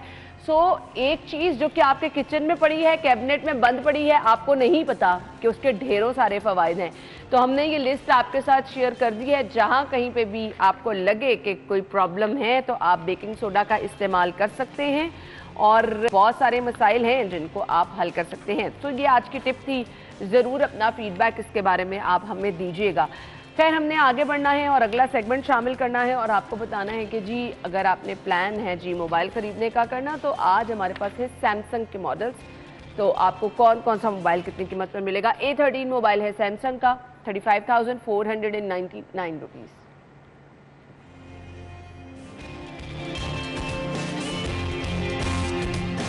सैमसंग A20s मोबाइल है जी 30,500 रुपये।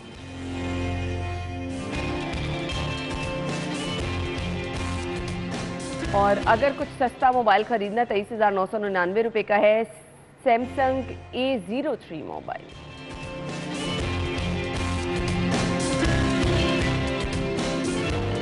इसके बाद A22 मोबाइल है सैमसंग का ही 37,999 रुपीज।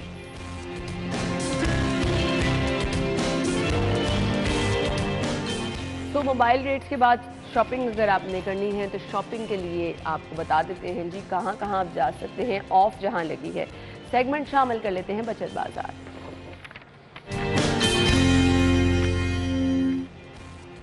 पहला ब्रांड आज का है जनरेशन। अगर आप यहाँ पर जा रहे हैं तो यहाँ पर जी अप टू 50% ऑफ है।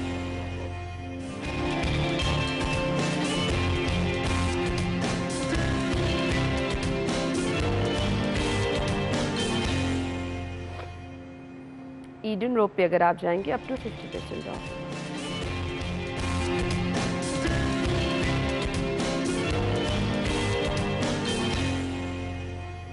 Stylo up to 51% of.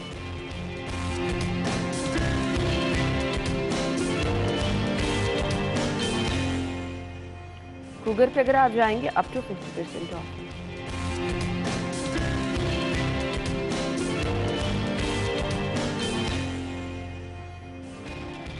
तो ये तो जी ब्रांड से आप ऑनलाइन भी शॉपिंग कर सकते हैं, यहाँ पर ऑफ लगी है। अब सेगमेंट शामिल हमने आज का करना है बिग स्क्रीन। हम आगे बढ़ते हैं और अपना अगला सेगमेंट शामिल कर लेते हैं, जान लेते हैं माल का हाल। स्टूडियो में खुश आमदीद। कुछ बात होगी हालिया महंगाई और इसके साथ साथ क्योंकि हम इससे बाहर ही नहीं निकल पा रहे हैं, हमारा न्यूज़ का सेगमेंट सारा हमने महंगाई डिस्कस की। अभी जी किराए बढ़ गए हैं, ट्रांसपोर्टर्स ने किराए बढ़ा दिए हैं, तो आप चाहते हुए भी कि आप किसी और टॉपिक की तरफ आए मुश्किल है। फिर इसके साथ साथ जो कल बजट पेश किया गया उस पर हमारी ताजिर बिरादरी जो है उनके तासुरात क्या है ये भी जानने की कोशिश करेंगे। खालिद परवेज साहब सदर अंजुमन ताजरान हमारे साथ मौजूद हैं, खुश आमदीद कहेंगे। अस्सलाम वालेकुम खालिद साहब, क्या हाल चाल है आप? बहुत बहुत शुक्रिया खालिद साहब आपके वक्त के लिए। सबसे पहले तो एक कमेंट आपका चाहिए, ये जो हालिया महंगाई, रात गए पेट्रोल की कीमत में इजाफा हुआ, कैसे देखते हैं आप इसको? बिस्मिल्लाहिर्रहमानिर्रहीम। सबसे बड़ी बात तो ये है कि मौजूदा हालात में जो हालात हमारे मुल्क के चल के किसी से ढके छुपे नहीं हैं, जो इस वक्त सूरत हाल है, ऐसे में ज़रूरत थी, लोगों की उम्मीदें थी, एक नया सेटअप आया, एक नई हुकूमत आई है, वो कुछ ना कुछ अगर रिलीफ नहीं देगी तो कम से कम ये बोझ नहीं डलेगा जो इस वक्त महंगाई का और बिजली की कीमतें, पेट्रोलियम की कीमतें जो बढ़ी हैं। ये तो मैं समझता हूँ कि गरीब आदमी पिस के रह गया, उसको कोई मराद तो नहीं मिली जी, लेकिन होना ये चाहिए था कि वो उसको बढ़ाते भी ना, उनके लिए जहाँ था वही रखते, और जैसे निज़ाम चल रहा था उसको लेके चलते। साहब तो फिर मुआहदे IMF से हुए थे, उनका क्या होता, वो किस तरह से सपोर्ट करता? IMF सारी तलवार तो फिर इन्हीं पर पड़ गई ना। ये महंगाई का जो तूफान है, इतना बड़ा तूफान माजी में कभी नहीं आया, और ये बड़ा खतरनाक है हमारे लोगों के लिए, सफ़ेद पोश लोगों के लिए। आप बाहर निकले देखें, आप लोग किस तरह वो गुजारा कर रहे हैं अपना। और अभी तो एक सबसे अहम, खाने के बाद, पेट के बाद उसकी एक ज़रूरत है, वो है तालीम। कोई भूखा भी मर रहा है तो वो कहता है मेरा बच्चा तालीम हासिल करे। वो उसके लिए दरवाजे बंद कर दिए गए तालीम के। सही। इतनी महंगाई हो गई है, उस पर यह भी फैक्ट है कि ये ना देखें कि बिजली बढ़ी है, गैस बढ़ी है, जितनी बढ़ी है उसके हिसाब से महंगाई कर ले, लेकिन जो जुल्म और ज्यादती हमारे लोग कर रहे हैं, ये मैं समझता हूँ कि एक बहुत बड़ा सानिया है कि कागज़ के रेट थे 105 रुपये केजी, महंगाई हुई जी, आप 40 रुपये कर लिए। अच्छा, आम तासुर क्या है, लोग क्या कहते हैं कि ताजिर उतने पिस नहीं रहे हैं, क्योंकि अगर कागज़ के रेट बढ़े, मार्केट से जो कॉपी खरीदने जा रहा है, कॉपी की कीमत में इजाफा हो गया, तो आपने तो उस चीज़ को कवर कर लिया, एंड यूज़र अवाम परेशान है ना। बड़ी अच्छी बात की है, अवाम हम ही अवाम है, हमारे में से है, हमने उनकी कैपेसिटी को देखना है। वो एक 25,000 50,000 रुपया तनख्वाह लेने वाला आदमी, उसके लिए आपने तालीम के दरवाजे बंद कर दिए, किताबें उनकी पहुंच से बाहर हो गई। लेकिन यहाँ पर मैं ये कहूँगा कि कुछ गलतियाँ हमारे लोगों की हैं। हुकूमत तो अपनी जगह पर जा रही है, वो तो बात आपकी मान ली हमने, लेकिन ये देखे ना, अगर महंगाई बढ़ी है, कहते जी डॉलर, हमारी जो ये कागज़ इस्तेमाल होता है रॉ मटीरियल में, कभी डॉलर का कोई अमल दखल नहीं, लोकल 2D से बनता है, कूड़ा करकट से बनता है, जो वेस्ट होती है उससे बनता है, ये बनाकर तो उसके रेट आप कर दे 210 रुपये, तो ये मैं समझता हूँ कि कौम के बच्चों के साथ ज्यादती है, हुकूमत के साथ भी ज्यादती है कि ये मनमानी कर रहे हैं जैसे रियासत नाम की कोई चीज़ नहीं है। खालिद पटेल साहब, बातचीत करने की कोशिश की कि एटलीस्ट कागज़ की कीमत कंट्रोल की जाए, क्योंकि हुकूमत तो जो भी आए उनकी प्रायोरिटी में तालीम शामिल होती है। लेकिन मुझे अफसोस के साथ ये कहना पड़ रहा है कि ये बजट जो आया है इसमें तालीम के लिए उन्होंने पैसे तो रखे, लेकिन जो अहम चीज़ है, जो उसकी ज़रूरत थी, उसके लिए कुछ नहीं किया गया। और उसके लिए भी होता है, गरीब का बच्चा भी, ये जहालत ख़त्म होती है इस मुल्क से, ये चोरी चकारी, ये डकैती, ये सब चीज़ें जब उनका हक आप मारेंगे तो ये चीज़ें परवान चढ़ेंगी। और आज मारे लोग फिर रहे हैं।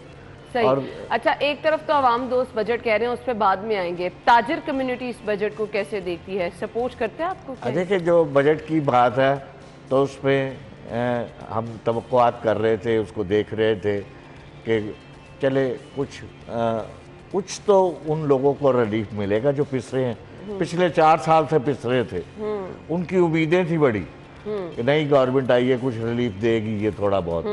ये बजाय इनको रिलीफ देने के, देखे फंड में रखे गए पैसे, दूसरी मराहत के लिए रखे गए, तामीराती काम में रखे गए, लेकिन ये जो तबका हमारा टैक्स अदा करता है हुकूमत पाकिस्तान को, ये महबूब वतन लोग हैं, इनके लिए कौन से पार्किंग बना दिए, इनके लिए कौन सी सड़कें बना दी, मार्केटों को दुरुस्त कर दिया, टूटी फूटी मार्केटें हैं, इनके लिए 1 रुपया नहीं रखा गया। लेकिन टैक्स फ्री बजट इसको कह रहे हैं, कोई नया टैक्स नहीं लगाया। देखिए, नया टैक्स तो देखे, प्रॉपर्टी मुझे आप 2-5 बंदे का घर है कि कोई लिमिट होती है, उन पर टैक्स लगा दे आप, भरमार कर दी इन टैक्सों की कि जिसकी 1 कनाल होगी उसको ये, जिसकी 2 कनाल होगी उनकी, और भी ज़रूरियात। एक तरफ तो आपने बिजली का बहरान पैदा कर दिया, दूसरी तरफ आपने पेट्रोलियम की कीमतें आसमान पर ले गए।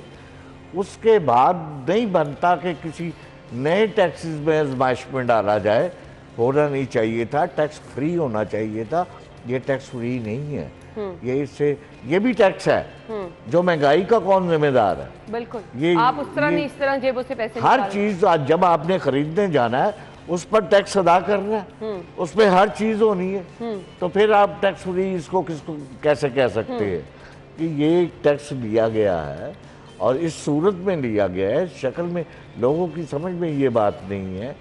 तो हम तो ये कह रहे थे कि चले कुछ देने के लिए नहीं है, हमारे मुल्क के हालात ऐसे हैं, कुछ लो भी ना, ये इसको बराबर में रखो। यानी ताजिरों को भी सपोर्ट नहीं कर रहा ये बजट, ये आप कह रहे हैं? देखिए, नहीं, ताजर मेरी बात सुने, कोई भी ताजर ये नहीं कह सकता, जो मैं कह रहा हूँ वो हकायक है, ये इसको तो हर आदमी तस्लीम करेगा।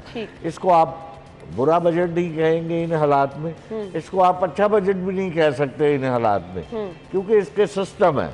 इसमें अगर आपने इतने फंडिंग कहाँ से आने हैं, ये सोचा आपने? सही। ये अरबों रुपया कहाँ से आना है? सही। ये हम ही लोगों की जेब में से जाना है। ये ताजर तबका जो है बड़ा मुहिब वतन है, इनसे लेना चाहिए। ठीक है, देने के लिए भी तैयार है, लेकिन एक सिस्टम के तहत जो उसको कुछ दिया भी जाए। आपने उससे टैक्स तो ले रहे हैं, हर चीज दे रहे हैं, आप मुझे ये बताएं उनको दिया क्या? उनकी मार्केटिंग। आप हमेशा महंगाई के खिलाफ बात करते हैं, आप हमेशा आम आवाम की बात करते हैं। मुझे सिर्फ ये बता दें, कंट्रोल ये महंगाई नहीं हो पा रही है, तो वो जो आप आम आवाम की बात कर रहे हैं, महंगाई कंट्रोल करने की बात कर रहे हैं, कहीं पे उसकी सुनवाई नहीं है। हर चीज़ महंगी होती चली जा रही है, लोगों की कुव्वत खरीद जवाब दे रही चली जा रही है। तो क्या इम्पैक्ट इसका ताजरों पे पड़ा है? क्या उस तरह से लोग खरीदारी करने नहीं आ रहे अब? देखिए, अगर आप सोचते हैं कि महंगाई हुई और ताजर उसको कर रहा है महंगा, ताजर की इन्वेस्टमेंट अगर 10 रुपए थी तो उसकी इन्वेस्टमेंट 20 रुपए की हो गई। अब 20 रुपए पर 10 रुपए पर वो 10 रुपए कमा रहा था, 10%। अगर उसके अब 20 रुपए उनकी इन्वेस्टमेंट हो गई है तो उस पर तो उसको 5% से ज़्यादा भी नहीं मिल रहा, और उसके अखराजात वहीं पर हैं। सारी महंगाई उसी के लिए भी है। यानी आप कह रहे हैं कि ताजिर भी बेबस है, वो भी पैसे बढ़ाने पे, चीजें महंगी करने पर मजबूर है। लेकिन यहाँ कुछ नाजायज भी हो रहा है। जैसे मैंने कागज की मिसाल दी, बेसिकली उनको पूछने वाला गिरफ्त नहीं है कोई, जो हालिया साबका दौर में रही कि सब कोई गिरफ्त नहीं थी, कुछ नहीं, जो मनमानी कर रहा था, हुकूमत नाम की कोई चीज नहीं, ये भी उसमें तब्दीली कोई नहीं आई। इनको चाहिए ऐसे शोबों के लिए कड़ी नजर रखे वहां पर, ताकि गरीब आदमी की मौत ना हो। बिल्कुल ऐसे ही है, कम से कम। मैं यकीन करें, आप ये कह रहा हूँ कि कुछ लोग मुझे ऐसे भी मिले जिनकी सफ़ेद पोशी और वो खुदकशी पर मजबूर थे। मैंने उन्हें समझाया बुझाया, मैंने कहा भाई इस तरह का काम ये कुफर है, इस तरह का काम आपने नहीं करना, हिम्मत रखो, यकीन के साथ चलो। इस तरह के हो गए हैं कि लोगों को कुछ हालात इतने ख़राब हो गए हैं कि अब ये कह रहे हैं जी 30% सरकारी मुलाजिम क्या तो बढ़ा दिया। बड़ा खुश आइन बात। तो अब बाकी आप जो सही, बिल्कुल आपने नहीं, लेकिन जो प्राइवेट है, जो मेहनत मजदूरी कर रहा है, छोटा ताजर मर चुका है। ये पिछले 3 साल जो गुजरे हैं उसकी बहुत का बाइस बने हैं, और आज वो मर रहा है, और उसको बजाय कोई रिलीफ देते हम, उसको सहूलत देते हम, उसको अगर 5 पन्ने का 10 पन्ने का, और ये अमला उनको तंग करेगा। बिल्कुल ऐसे। खालिद परवेज साहब, मैसेज क्या देना चाहेंगे देखने वालों को? देखिए, मेरा मैसेज तो यही है कि खुद अपने तौर पर भी आप इस बात का ख्याल रखें कि हमने जीना है, और इन लोगों को भी जीने का हक देना है, और जो जायज़ है उसके साथ चले आप। लेकिन हुकूमत से भी ये मैसेज दूंगा मैं कि हम आपके शाना बिशाना चल रहे हैं साथ, हम हर मैदान पर आग के साथ खड़े हैं, लेकिन इन चीज़ों को कंट्रोल करें। ये देखिए, तालीम से महरूम होना बहुत बड़ा जुर्म है।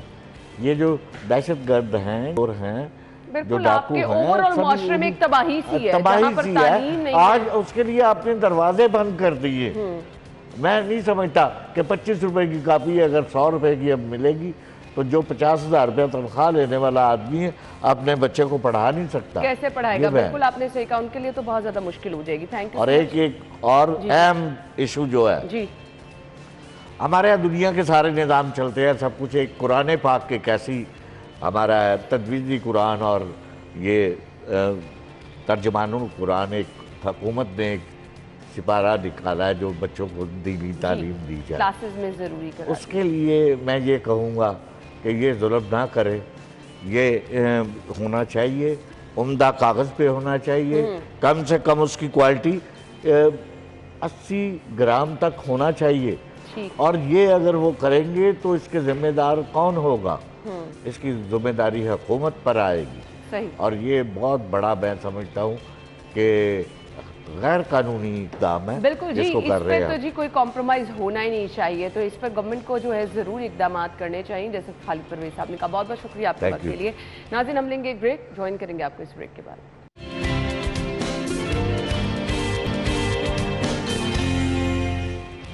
Welcome back. प्रोग्राम के सिलसिले में आपको आज की मेहमान से मिलवाने वाले हैं, जो कि बहुत ज़बरदस्त लिखती भी हैं, साथ ही साथ विजुअल आर्टिस्ट भी हैं।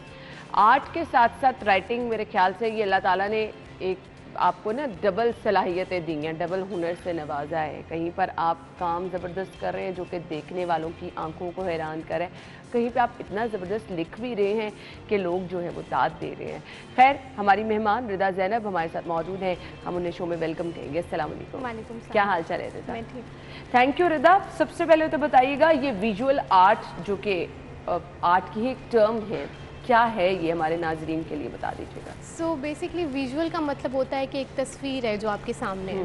तो मेरा जो काम है वो basically it's based on the idea itself, ठीक है, क्योंकि मैं पहले अपने क्वेश्चंस को सोचती हूँ, उसके बाद मैं फॉर्म के ऊपर जाती हूँ। होता ये कि हमारे कुछ आर्टिस्ट हैं जो मटेरियल के साथ काम कर रहे होते हैं, जैसे पेंटिंग्स हैं या मिनिएचर पेंटिंग है या स्कल्पचर्स हैं, लेकिन मेरे काम की ज़्यादातर खासियत ये है कि I start with the idea, with the questions, and then I think about the form.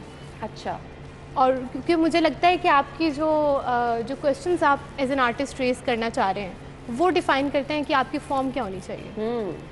सही। अगर आप फॉर्म के बारे में तो ये तो आपके मुझे आइडियाज़ भी कुछ बहुत ही डिफरेंट लग रहे हैं। हाँ। जो काम हम स्क्रीन पे आपका देख रहे हैं जी, ये कुछ ऑटोबायोग्राफिकल टाइप का भी काम है और कुछ मेरे इनडोर और आउटडोर एक्सपीरियंसेस शहर के साथ किस तरह से हैं उनके ऊपर भी बेस कर रहा है। सही। तो वो इनको कुछ समझना भी मुश्किल होता है। इनको कुछ समझना भी मुश्किल है। और ये जैसे अब ये पीछे वाली जो पिक्चर चल रही थी, इसके ऊपर ये है कि मैं अगर किसी जगह जा रही हूँ और कुछ ऐसी जगह हैं जो एक नॉस्टैल्जिया की फीलिंग मेरे अंदर लेके आ रही हैं, या कुछ ऐसे इनकाउंटर्स हैं सिटी के साथ जहाँ मैं हमेशा से देखती रही हूँ कुछ चीज़ों को, उन पे बेस करके अपनी इंडोर स्टूडियो स्पेस में मैं कुछ स्कल्पचर पीस बना रही हूँ। तो वो एक तरह का आप कह सकते हैं कि कोरिलेट करता है आपस में काम। So it basically it depends on the ideas and the question I raise. और कैसे आते हैं इतने डिफरेंट आइडियाज़, क्योंकि आपको अब अगर आप जो भी काम कर रहे हैं ना, कुछ उसमें से अलहदा करने की, डिफरेंट करने की ज़रूरत होती है, क्योंकि आपके पास ऑप्शंस बहुत ज़्यादा हैं, एक दौड़ सी लग गई है। तो ये आइडियाज़ कैसे आते हैं आप? आइडियाज़ का एक जो आर्टिस्ट है उसके लिए तो ये इतना बड़ा मसला नहीं होता, क्योंकि वो एक लोग कॉपी कर लेते हैं ना एक दूसरे के आइडियाज़ और वो पता चल जाता है जी आपने। हाँ, लेकिन आप फॉर्म को कॉपी कर सकते हैं, आप आइडियाज़ को कॉपी नहीं कर सकते, आप मेरी सोच को कॉपी नहीं कर सकते। बिल्कुल आपने सही कहा। ठीक है, तो वो फिर आप अगर कोई क्वेश्चन लेके चल रहे हैं और आप किसी जगह पे रह रहे हैं और आप एज एन आर्टिस्ट चीज़ों को देख रहे हैं, तो वो फिर आपके एक्सपीरियंसेस भी बदलते रहते हैं। अच्छा, मैं बहुत सारे लोगों के से बात जब भी करती हूँ आर्ट से वाबस्ता, लोग कहते हैं बहुत महंगा काम है। सबसे पहले तो शौक अगर आपने ये पालना है, ये बहुत महंगा है, इसके लिए आपको अच्छे खासे पैसे दरकार हैं। और कुछ लोग कहते हैं कि अगर आप ये काम सीख भी जाते हैं, लेट्स सपोज आके कोई ऐसा प्लेटफॉर्म नहीं है, उस तरह से पजीराई नहीं है, आपने कब स्टार्ट किया? प्री प्लान था, प्लान करके किया, मतलब किस तरह से आप 2016 में मैं NC आई थी मास्टर्स करने के लिए, ठीक है, और उसके बाद से भी मेरी आर्ट प्रैक्टिस जारी रही। और जहाँ तक महंगे सस्ते की आप बात कर रही हैं, आई थिंक ये वेरी करता है। आर्टिस्ट उस तरह से अभी इतनी अवेयरनेस पाकिस्तान में नहीं है, लेकिन पहले से बहुत बेहतर है। जब हम लोग अगर 3-5-6 साल बाद पीछे देखते हैं तो बहुत कम लोग थे जो इस तरफ रुझान रखते थे कि आप आर्ट कॉलेज में जाएं या वहाँ जाके पढ़ें या चीज़ों को देखें, लेकिन अब लोगों में बहुत अवेयरनेस आ गई है इस तरह के शोज़ की वजह से और वैसे इंटरनेट की वजह से। तो वो फिर ये है कि अवेयरनेस के साथ साथ लोग चीज़ों को सीखना शुरू हो गए, समझना शुरू हो गए, आर्ट की फॉर्म्स को समझना शुरू हो गए, क्योंकि वो एक ट्रेडिशनल स्टाइल से हट के जब कॉन्सेप्चुअल आर्ट को भी देखना शुरू हो गए, इंस्टाग्राम पे, फेसबुक पे। ऐसे ही है। अच्छा, सो मेनी फॉर्म्स आर्ट की, there are so many forms, आपने ये फॉर्म क्यों सिलेक्ट की? अच्छा, ये डिफरेंट भी है, मुश्किल भी है, समझना भी मुश्किल है, समझाना भी मुश्किल है, अट्रैक्शन उतनी नहीं है जितनी हम देखते हैं बड़े बड़े कलर्स पेंटिंग्स में लोग रुक के देखते हैं। सो क्यों सिलेक्ट किया ये? आई थिंक मुझे ये लगता है कि if you are honest with yourself as an artist, तो आप सिर्फ इन चीज़ों को नहीं सोच रहे होते कि मुझे बस एक पेंटिंग बनानी है। This is very wrong you know thought. आप अगर ये सोच रहे हैं कि अच्छा मुझे काम करना है, तो मैं सोच क्या रही हूँ, मेरे क्वेश्चंस क्या हैं, मैं क्या करना क्या चाह रही हूँ, अच्छा मेरे पास ये अवेलेबल मटेरियल्स हैं, मैं जो सोच रही हूँ क्या ये उससे रिलेट कर रहे हैं, जो मैं लोगों से। आर्ट का एक्चुअली आर्ट का मतलब, आर्ट क्या है? आर्ट ये है कि अगर आप कोई ऐसी चीज़ जिससे आप लोगों की एग्जिस्टिंग परसेप्शन को चेंज करें, उनकी सोच को मूव करने की कोशिश करें। अगर कोई भी किसी गैलरी में या किसी भी स्पेस में अगर आप कोई आर्ट पीस रखें और आपको वो कुछ मूव नहीं कर रहा, कुछ सोचने पर मजबूर नहीं कर रहा, तो I don't think it's successful. हाँ, तो फिर आप नहीं समझ सकते वो कुछ डिफरेंट काम है या वो आर्ट है। खैर, इसके साथ साथ एक बहुत ज़बरदस्त काम ये कर रही हैं कि जी लिखती भी हैं। ये लिखने का शौक़ कैसे आया? लिखने का शौक़ शुरू से था, फिर मैंने लाहौर बिनाले हुआ था 2017 में, उसके लिए फिर मैंने उर्दू में लिखना शुरू किया आर्ट के ऊपर, क्योंकि उर्दू में बहुत कम पब्लिकेशंस होती हैं पाकिस्तान में, हमारे पास तो वोकेबलरी नहीं है उस तरह से ना। कोई भी उर्दू न्यूज़पेपर आप देख लें तो उस पर आर्ट के ऊपर कोई आर्टिकल नहीं आता। तो मेरी राइटिंग स्किल्स थोड़ी थी, थोड़ा आर्ट से भी बैकग्राउंड था, तो वो फिर उसमें लिखना शुरू किया। ये किताब जो है ये पब्लिश हुई थी। ज़रूर। हाँ, इसमें राइटिंग से काफ़ी सारे आर्टिस्ट थे जिनके काम पे मैंने लिखा था। ज़बरदस्त। और अभी भी मैं एक प्रोजेक्ट, ऑनगोइंग प्रोजेक्ट चल रहा है पंजाब टेक्स्ट बुक बोर्ड के साथ, और वो किताब टेक्स्ट बुक लॉन्च कर रहे हैं इन उर्दू। अच्छा, सो वो अभी भी वो मैं कर रही हूँ। कुछ अपनी राइटिंग्स में से ही हमारे साथ अगर आप शेयर करना चाहें। श्योर, मैं इसी में से जी जी, ये लीजिए।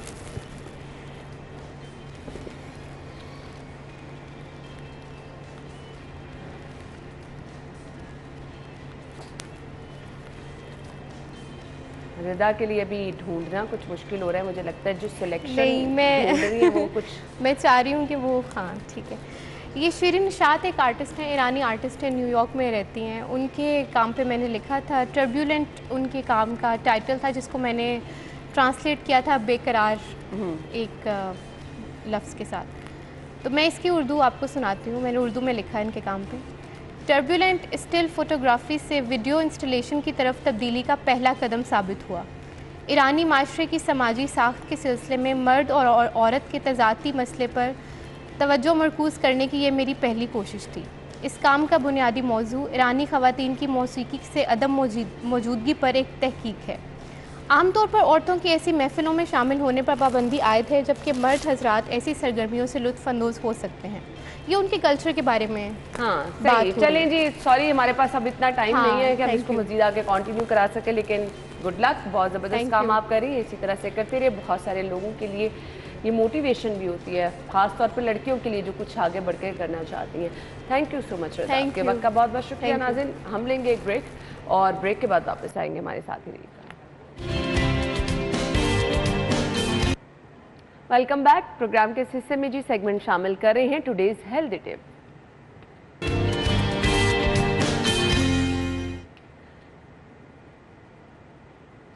आज की हेल्दी टिप क्या है, आज कौन सी एक्सरसाइज हमारे साथ शेयर करने वाले हैं मुजाहिद, लेके चलते हैं आपको उनके पास। जी ओवर टू यू। अस्सलाम वालेकुम, कैसे हैं आप सब? आज जो मैं आपके लिए वर्कआउट लेके आया हूँ ये है फैट लूज वर्कआउट। इसमें चंद एक्सरसाइजें मैं आपके साथ शेयर करूँगा। इन एक्सरसाइज को आप कहीं पे भी कर सकते हो। इसके लिए आपको जिम जाने की ज़रूरत नहीं है, ना ही किसी पार्क में जाने की ज़रूरत है। बहुत ही सिंपल वर्कआउट है, कोई एक्सक्यूज़ नहीं चलेगा।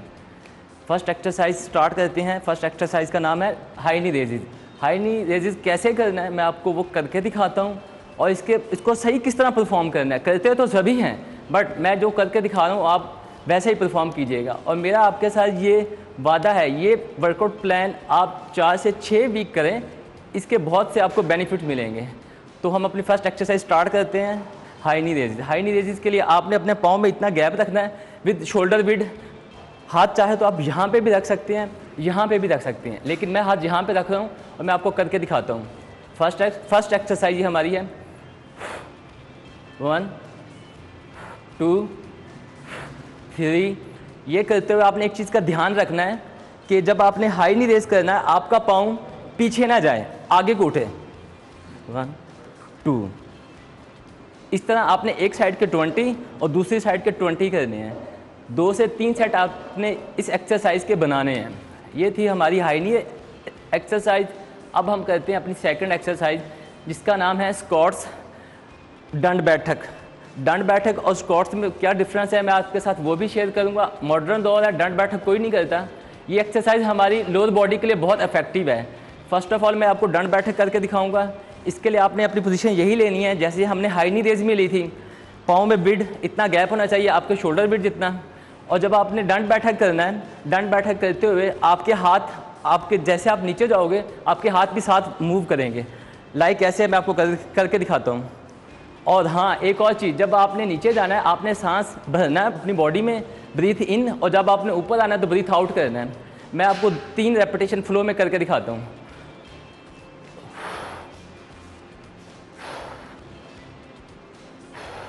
ये है दंड बैठक, बट मॉडर्न दौर है, इसको कोई नहीं करता, स्क्वाट्स करती हैं। वो किस तरह करते हैं मैं आपको वो भी करके दिखाता हूँ। स्क्वाट्स करने के लिए आपको 90 डिग्री तक नीचे आना है और 1 सेकंड तक आपने होल्ड करना है। तो स्क्वाट्स मैं करके दिखाता हूँ आपको।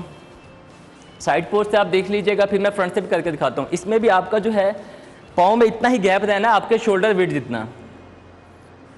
हाथ आप यहाँ पे भी रख सकते हैं, यहाँ पे भी रख सकते हैं, बट मैं चाहूँगा कि हाथ आप यहाँ पे रखो और ये स्क्वाट्स आपने करने ऐसे। 1 सेकंड होल्ड किया, फिर आप खड़े हुए। फ्रंट से भी आप देख लो इसको। ये है हमारे स्क्वाट्स।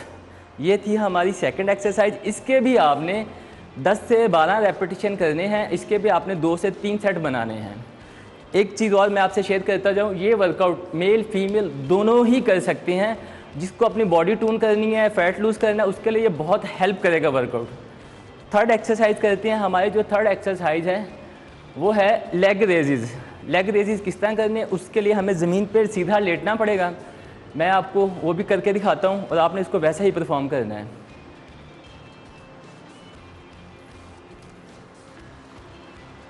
लेग रेस करने जा रहे हैं और इसको जो है करना हमने किस तरह है, इसको यहाँ पे भी रख सकते हैं, यहाँ पे भी रख सकते हैं, बट मैं हाथ रखूँगा अपने बट के नीचे यहाँ पे।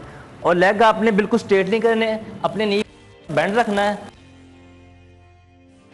ये ध्यान रहे कि आपका जो बट हिप है ज़मीन पर टच रहे, ऊपर नहीं उठनी चाहिए। 1 2 3। इसके आपने 10 से 12 रेपिटेशन करनी है। ये एक्सरसाइज आपके कोर की स्ट्रेंथ को तो डेवलप करेगी और साथ ही साथ आपके टमी एरियाज को भी कम करेगी। ये थी हमारी थर्ड एक्सरसाइज। अब मैं आपके साथ जो एक्सरसाइज शेयर करना चाह रहा हूँ वो एक्सरसाइज आपने स्कूल में कॉलेज में ज़रूर की होगी। इस एक्सरसाइज का नाम है जंपिंग जैक। जंपिंग जैक किस तरह करते हैं आप सबको आइडिया होगा, बट मैं फिर भी आपको करके दिखाता हूँ।